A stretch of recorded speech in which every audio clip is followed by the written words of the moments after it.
किसान भाइयों, मैं तोरनदास साहू, ग्राम बगदई, डोंगरगांव, जिला राजनांदगांव। आइए आज चर्चा करते हैं कि जैविक खेती आवश्यक क्यों है। आजकल जैविक खेती के संबंध में बहुत चर्चा चल रहा है, तो आइए चर्चा करें कि जैविक खेती आवश्यक क्यों है। ये हमने यहाँ पर गोबर का खाद 20 जून को बनाया था। यह भी लगभग 20 दिन पूरा हो चुका है। 20 दिन हुआ भी नहीं है, 19 दिन हुआ है और ये हमारा खाद कच्चा गोबर से तैयार हो गया। इसको हमने बोरियों में भरकर खेत में ट्रांसफ़र करेंगे। तो ये देखिए, यहाँ पर बहुत सारे केचुए आ चुके हैं गोबर की खाद बनने से। यहाँ पर ये देखिए केचुआ, बहुत सारे केचुआ यहाँ पर आ चुका है।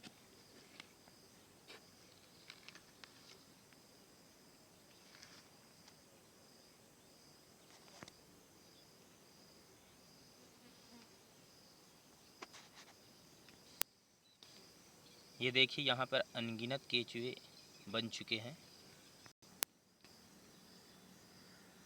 ये आप देख सकते हैं, असंख्य केचुए यहाँ पर बन चुके हैं और इस खाद को खेत में डालने से खेत में भी असंख्य केचुए उत्पन्न हो जाते हैं और खेतों को भुरभुरी बनाते हैं। यही कारण है कि जैविक खेती बहुत आवश्यक है। सन 2015 में मैं इस खाद को डाला था और उस समय मैं रासायनिक कर रहा था। जब कीटनाशक डालना हुआ तो खाद डालने के पश्चात मैं रासायनिक कीटनाशक का उपयोग किया तो देखा कि उसमें सारे केचुए ऊपर उफल पानी के ऊपर आ गए, मर गए।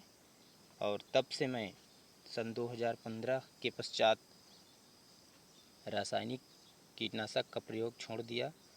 पहले 1 एकड़, फिर 2 एकड़, फिर पूरे अपने 3.5 एकड़ ज़मीन में जैविक कीटनाशक बनाकर डाल रहा हूँ।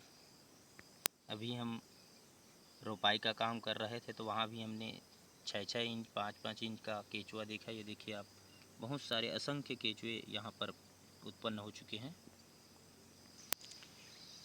रासायनिक कीटनाशक डालने से हमारे जो मित्र कीट हैं वो ख़त्म हो जाते हैं, मर जाते हैं। कई जो मित्र कीट हैं वो शत्रु कीटों को खाते हैं, वो भी कीटनाशक के प्रयोग से, रासायनिक कीटनाशक के प्रयोग से ख़त्म हो जाते हैं।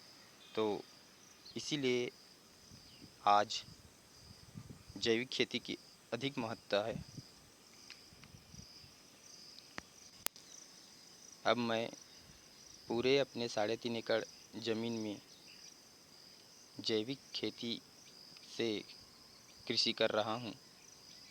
सन 2018 में मुझे वेस्ट डिकम्पोज़र का कल्चर मिला और तब से 1 एकड़ में वेस्ट डिकम्पोज़र से बना घोल एवं वेस्ट डिकम्पोज़र से बना जैविक कीटनाशक बनाकर उसमें उपयोग कर रहा हूँ और मुझे बहुत अच्छा फसल में ग्रोथ